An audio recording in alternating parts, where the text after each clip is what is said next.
जैसे ही प्रीलिम्स पास आता गया फिर मेरा रिवीजन मोड थोड़ा चेंज हो जाता था। अगर आपको लगता है कि कोचिंग लेके आपको थोड़ी गाइडेंस मिलेगी तो सही है, अच्छी बात है, आप कर सकते हो। बट जब से पेंडेमिक हुआ है आई फील कि everything is available on the internet now. मेरा ये टारगेट होता था कि एटलीस्ट 8 घंटे मैं पढूं सिविल्स के लिए, और मेरा अभी मास्टर्स भी चल रहा है, सो मैं उसके लिए भी थोड़ा टाइम निकालती थी। एक स्ट्रैटेजी था कि मैं फर्स्ट पेपर में एटलीस्ट मोर देन 85 क्वेश्चंस या 90 तक टच करूं। मैडम आज जो नए एस्पिरेंट्स तैयारी करने आना चाहते हैं या फिर तैयारी करने का सोच रहे हैं तो उनके लिए आपके फाइनल मैसेज क्या होंगे? Hello everyone, welcome to motivation factory, strong community of real aspirant. दोस्तों आज हमारे साथ श्रेष्ठा मैम है। मैडम ने अभी यूपीएससी 2021 में सिलेक्शन लिया है। तो मैडम की जर्नी आज हम इस वीडियो में डिस्कस करेंगे, जानेंगे किस तरीके से मैडम ने तैयारी करी, क्या उनकी स्ट्रेटजी रही और भी तमाम बातें, क्या रिसोर्सेज फॉलो करे, कोचिंग लिया है फिर नहीं लिया, अगर कोचिंग लिया तो कितना हेल्पफुल रहा। कोचिंग के बारे में बहुत सारे कमेंट्स आते हैं आपके कि सर कोचिंग के बिना हम यूपीएससी की तैयारी कर सकते हैं कि नहीं कर सकते, क्योंकि आजकल आपको पता ही है कोचिंग काफ़ी ज़्यादा महंगे हैं और ऑनलाइन रिसोर्सेज भी अवेलेबल हैं। तो वो भी मैडम से जानेंगे कि ऑनलाइन अगर बच्चा तैयारी करे तो किस तरीके से उसका फ़ायदा ले सकता है, सोशल मीडिया के डिस्ट्रैक्शन से किस तरीके से बच सकता है। ये तमाम बातें आज हम इस वीडियो में डिस्कस करेंगे। अगर चैनल पर नए हो चैनल को सब्सक्राइब कर लेना और वीडियो पसंद आए वीडियो को लाइक करना। आप लोगों के जो भी क्वेरीज होते हैं आप मुझे डायरेक्ट इंस्टाग्राम पर मैसेज कर सकते हो, इसका लिंक आपको डिस्क्रिप्शन में मिल जाएगा। मैडम सबसे पहले तो आपको बहुत बहुत शुभकामनाएं, आपने आपका जो गोल लेकर चले थे वो आपने फाइनली अचीव किया। Thank you so much sir. Okay, और मैडम थोड़ा अपने बारे में बताइए, आपकी इस जर्नी की शुरुआत कैसे हुई और आपने इससे पहले ग्रेजुएशन में क्या क्या किया था? मेरा नाम श्रेष्ठा श्री है। मैं उड़ीसा में पैदा हुई थी, बट मेरे पापा सेंट्रल गवर्नमेंट में थे, तो मेरी स्कूलिंग 2-3 स्टेट्स में हुई है, झारखंड, कोलकाता एंड दिल्ली में। उसके बाद मैंने 12th के बाद Miranda house university of Delhi से पॉलिटिकल साइंस और ज्योग्राफी में मेरा ग्रेजुएशन किया एंड अभी मैं मास्टर्स कर रही हूँ जवाहरलाल नेहरू यूनिवर्सिटी से। इंटरनेशनल रिलेशंस में मैं मास्टर्स कर रही हूँ। ये मेरा सेकेंड अटैम्प्ट था एंड मैं बचपन से पापा मम्मी से बहुत इंस्पायर हुई थी। पापा सिविल सर्वेंट थे तो उनको देखते ही मुझे था कि आईएएस में जाना है, और मम्मी ने मुझे कांस्टेंट सपोर्ट किया था, वो भी टीचिंग में थी पहले। तो इसीलिए गोल तो मेरा स्टार्टिंग से ही एक ही था कि सिविल सर्विसेज में आना है, इसलिए मैंने ह्यूमैनिटीज़ परस्यू किया 12th के बाद। और यही थी मेरी जर्नी शॉर्ट में। फर्स्ट अटेम्प्ट में प्रीलिम्स क्वालिफाई नहीं हो पाया था, सेकंड में मेरा ये फर्स्ट इंटरव्यू फर्स्ट मेंस रहा था। ओके, और एक बात मैं आपको बता दूं, मैडम ने करोल बाग में रह के तैयारी करी, राइट? हाँ, तो मैं उसके बारे में आपको जानकारी दूंगा। आपके लगातार कमेंट्स आते हैं करोल बाग में रह के किस तरीके से एस्पिरेंट्स तैयारी करते हैं, दिल्ली आना चाहिए नहीं से, वो तमाम बातें भी हम जानेंगे। मैडम आप ये बताइए, आपका ऑप्शनल सब्जेक्ट क्या था और मीडियम क्या था आपका? मेरा मीडियम इंग्लिश था और ऑप्शनल मेरा political science and international relations था। ओके, और मैडम किस तरीके से आपकी तैयारी शुरुआत किस तरीके से हुई? आप दिल्ली का यहाँ पे करोल बाग में कब आए और कौन सा कोचिंग ज्वाइन किया आपने? जब मैं ग्रेजुएशन में थी तो मैंने थर्ड ईयर से हिंदू पेपर और एनसीईआरटीज़ ऐसे थोड़ा ओबीडियंटली फॉलो करना स्टार्ट कर दिया था, और मैंने कोचिंग भी थर्ड ईयर में ली थी कॉलेज के। उसके बाद मैंने फिर सेल्फ स्टडी की थी 1 साल तक, और करोल बाग में रह के मैंने इसलिए प्रिपेयर किया कि आई फेल्ट कि यहाँ पे कोचिंग इंस्टीट्यूट्स थोड़े पास हैं तो कन्वीनियंस में इजी होगा, टाइम जाने आने में नहीं लगेगा। तो वो मेरा एक रीज़न था करोल बाग शिफ्ट होने का। और ऐसे कॉलेज के टाइम पे आई वुड सजेस्ट कि अगर आपका ह्यूमैनिटीज़ बैकग्राउंड है तो अच्छा है, अदरवाइज़ आप लोग एनसीईआरटीज़ तो कॉलेज से स्टार्ट कर ही सकते हैं। एंड ऐसे भी कॉलेज में मेरी सोसाइटीज़ थी एंड काफ़ी कुछ होता रहता था, तो करंट अफेयर्स के लिए एंड जनरल अवेयरनेस के लिए newspaper reading should be a hobby. So यही था। ओके मैडम, काफ़ी सारे एस्पिरेंट्स कन्फ्यूज़न में रहते हैं, उनका कन्फ्यूजन बना रहता है कि कोचिंग लेना चाहिए, दिल्ली जाना चाहिए, तो कितना हेल्पफुल रहा आपकी जर्नी में, कोचिंग का कितना रोल रहा? मुझे ऐसा लगता है कि इट्स अ पर्सनल चॉइस। अगर आपको लगता है कि कोचिंग लेके आपको थोड़ी गाइडेंस मिलेगी तो सही है, अच्छी बात है, आप कर सकते हो। बट जब से पेंडेमिक हुआ है आई फील कि everything is available on the internet now, तो कोई घर में बैठ के सेल्फ स्टडी करके भी अब क्लियर कर ही रहे हैं काफ़ी बच्चे। So coaching is not necessary, but अगर आपको थोड़ा गाइडेंस चाहिए या फिर नोट्स मिल जाते हैं, फिर एक स्ट्रैटेजाइज हो सकती है आपकी पूरी जर्नी, तो कोचिंग कर भी सकते हैं। तो ये प्रोज एंड कॉन्स दोनों को देखते हुए स्टूडेंट्स को एक रैशनल डिसीजन पे आना चाहिए कि उन्हें कोचिंग लेनी चाहिए या नहीं। ओके मैडम, आपकी जर्नी में कितना हेल्प किया कोचिंग ने? जैसे मैंने बोला कि स्टार्टिंग में थोड़ा मुझे गाइडेंस मिल गई, अच्छा लगा, क्योंकि कुछ कुछ सब्जेक्ट्स थे जो बहुत ही वास्ट हैं, तो उसमें पता चल गया कि बेसिक बुक्स कौन सी पढ़नी चाहिए एंड कौन कौन से मैगजीन्स को मैं फॉलो करूं, बिकॉज सब कुछ अवेलेबल है बट वो इतने सारे रिसोर्सेज को पढ़ना भी बहुत डिफ़िकल्ट हो जाता है। तो अगर रिसोर्सेज थोड़े लिमिटेड रहेंगे तो सही है। तो उसके लिए आई फील कि कोचिंग में मुझे स्टार्टिंग में थोड़ा एक डायरेक्शन मिल गया। उसके बाद फिर तो सेल्फ स्टडी ही होती है, क्योंकि कोचिंग हो या कुछ हो, बाद में खुद का हार्ड वर्क होता है जो आपको इस फाइनली एक रिजल्ट तक लेके आता है। मैडम आपका तैयारी के दौरान रूटीन कैसा रहता था, कैसे आपका पूरा दिनचर्या होती थी? फर्स्टली मेरा रूटीन ऐसा कुछ मैंने फ़िक्स नहीं किया था। मेरा ये टारगेट होता था कि एटलीस्ट 8 घंटे मैं पढूँ सिविल्स के लिए, और मेरा अभी मास्टर्स भी चल रहा है, सो मैं उसके लिए भी थोड़ा टाइम निकालती थी। तो मेरा ये होता था कि अगर प्रीलिम्स अप्रोच मैं रखूँ ठीक से, इट वाज़ लाइक कि 2-3 मंथ्स बिफोर प्रीलिम्स मैं थोड़ा ज़्यादा पढ़ने लगती थी, प्रीलिम्स ओरिएंटेड। उसके पहले तो मेंस प्रीलिम्स सब साथ में ही चलता था। देन मैं प्रायोरिटाइज़ करती थी कौन से सब्जेक्ट को कितना टाइम दूँ, कितने डेली टारगेट्स कंप्लीट हुए। तो मेरा कोई फिक्स शेड्यूल मैंने नहीं रखा था। जब मुझे मन करता था कि रात में पढ़ना तो रात में पढ़ती थी, अदरवाइज़ सुबह उठ के पढ़ती थी। तो बट बस यही था कि डेली टारगेट्स 8-10 घंटे कंप्लीट करना है। ओके, आपने इसको कैसे स्ट्रेटजाइज किया था कि सब्जेक्ट वाइज आप पढ़ते थे, रिवीजन कैसे करते थे, वो सारी चीज़ थोड़ा बताइए, क्योंकि बहुत सारी बुक्स हो जाते हैं, बहुत सारे सब्जेक्ट्स हैं, तो किस तरीके से आपने डिवाइड करके रखा था? पहले तो स्टार्टिंग में मैंने अपना ऑप्शनल कंप्लीट किया था। मैंने कॉलेज में ग्रेजुएट होते ही मैंने ऑप्शनल पे 4 to 5 मंथ्स दिए थे। ऑप्शनल कंप्लीट होते ही फिर मैं प्रीलिम्स पे शिफ्ट हो गई। मैंने एनसीईआरटीज़ कॉलेज में थोड़ी पढ़ ली थी, तो बेसिक बुक्स कंप्लीट थे, but advanced book like Laxmikanth, spectrum, ये सब फिर मैंने 15-15 दिन के गैप में कंप्लीट किया। फर्स्ट रीडिंग मैंने ट्राई की कि सब चीज़ों की 1.5 मंथ्स में हो जाए।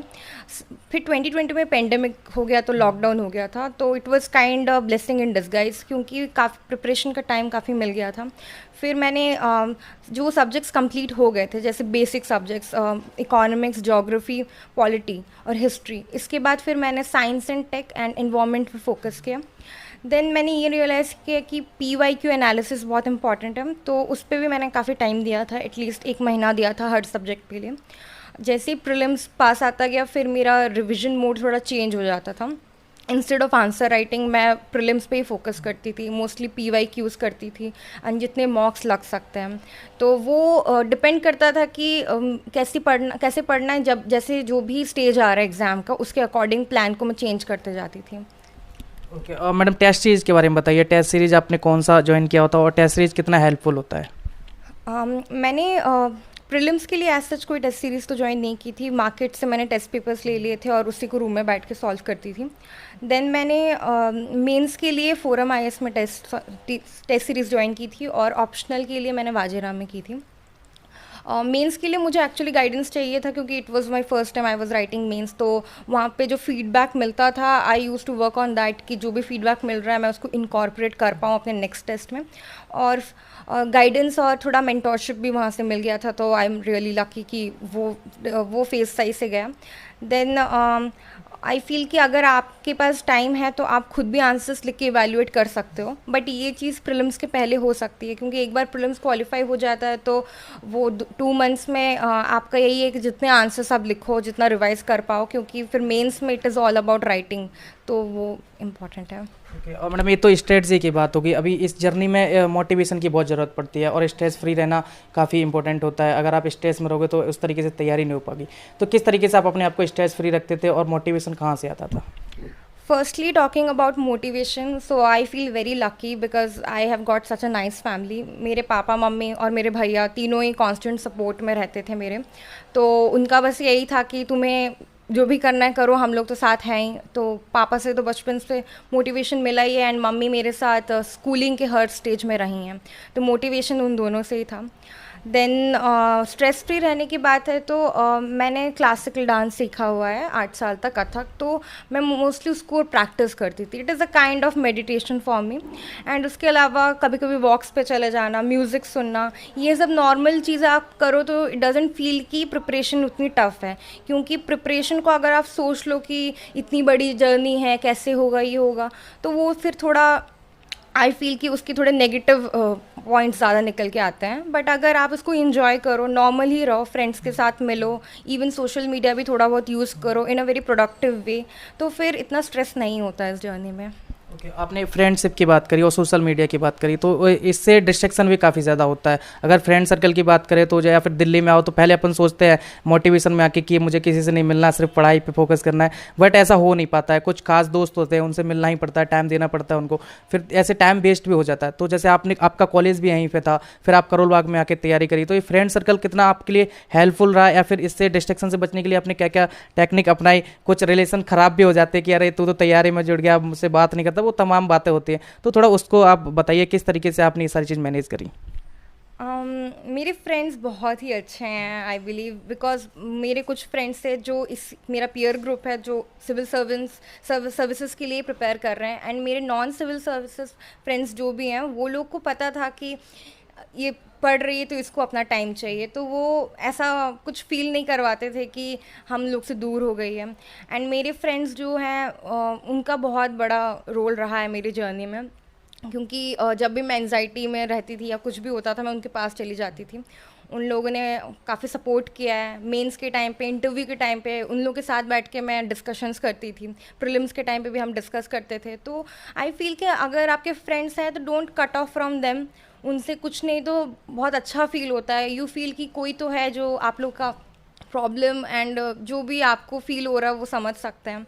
एंड सोशल मीडिया की बात तो ऐसे मैं ट्विटर यूज़ करती थी, और तो मैंने बाकी सब ऐसा ऑफ कर रखा था। ट्विटर इसलिए क्योंकि उसमें since I am I student, तो उसमें थिंकर्स के थोड़े बहुत थिंक टैंक्स के बाकी जो भी स्कॉलर्स हैं उनके व्यूज़ देखते रहती थी। कुछ भी करंट अफेयर्स में चलता था तो वहाँ बहुत डाइवर्सिफाइड पॉइंट्स मिल जाते थे।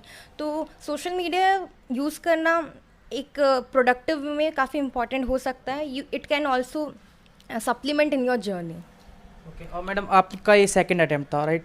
फर्स्ट अटेम्प्ट में आपका सिलेक्शन नहीं हो पाया, तो फर्स्ट अटेम्प्ट में आपने कुछ गलतियां आपने एनालाइज किया होगा कि शायद ये हमारी गलतियां रहेंगी, तो वो क्या क्या मिस्टेक्स थी आपने और किस तरीके से आपने उनको इम्प्रूव किया? फर्स्ट अटेम्प्ट में आई फील कि मैंने सी सैट पे थोड़ा ज़्यादा काम नहीं किया था। I missed out on C SAT only. So उसमें फिर मुझे वही रियलाइज़ हुआ कि both the papers are important. GS1 के साथ सी सैट को भी एक कॉम्प्रिहेंसिव वे में करना चाहिए। तो उससे मैंने यही सीखा कि you can't take anything lightly. फिर मैंने एक साल सी सैट पे और GS पेपर 1 दोनों पे काफ़ी काम किया। ऑल्सो मेरा एक स्ट्रैटेजी था कि मैं फर्स्ट पेपर में एटलीस्ट मोर देन 85 क्वेश्चंस या 90 तक टच करूं क्वेश्चंस। तो उससे क्या होती है कि प्रोबेबिलिटी हाई हो जाती है आपके प्रीलिम्स क्वालिफाई करने की। और सी सैट में मैंने डिवाइड कर लिया था मुझे कौन कौन से टॉपिक्स करने हैं जो कि लो हैंगिंग फ्रूट्स हैं, जिनको अगर मैं कर लूँ तो मैथ्स में मुझे डेफिनेट आंसर मिल जाएगा and I can cross the bar of 66 marks. Okay, और मैडम आज जो नए एस्पिरेंट्स तैयारी करने आना चाहते हैं, फिर तैयारी करने का सोच रहे हैं, तो उनके लिए आपके फाइनल मैसेज क्या होंगे? Firstly, I would say कि you should be confident about your source of motivation to get into services. वो अगर आपको क्लियर है तो मुझे नहीं लगता कि जर्नी अगर लंबी हो या छोटी हो आप बीच में कभी ऐसा फील करेंगे कि ये छोड़ देना चाहिए। सेकेंडली, स्ट्रैटेजाइज करिए अपने पूरे जर्नी को, सोर्सेज को थोड़ा लिमिटेड रखिए, उसी को कॉन्स्टेंटली रिवाइज करिए। क्योंकि ऐसा होता है कि अगर एक बार हम फेल हो जाते हैं तो फील होता है कि ये सोर्सेज ने काम नहीं किया, कहीं और से पढ़ने लगता है। तो फिर उससे क्या होता है कि रिविजन आप एक सब्जेक्ट का नहीं कर पाते एंड ज़्यादा बुक्स में पढ़ के फिर दिमाग ऑब्वियसली ख़राब हो सकता है। Thirdly, believe in your self, stay in touch with your friends, family, उन लोग से बात करते रहिए, अच्छा फील होगा। And don't make this exam more than your life के साथ ही इंजॉय करिए। जर्नी है, जर्नी की तरह ही रखिए इसे, एग्ज़ाम की तरह देखिए। एंड ऑब्वियसली अगर कॉन्स्टेंटली आप इस पर फोकस करोगे तो definitely one will clear this exam.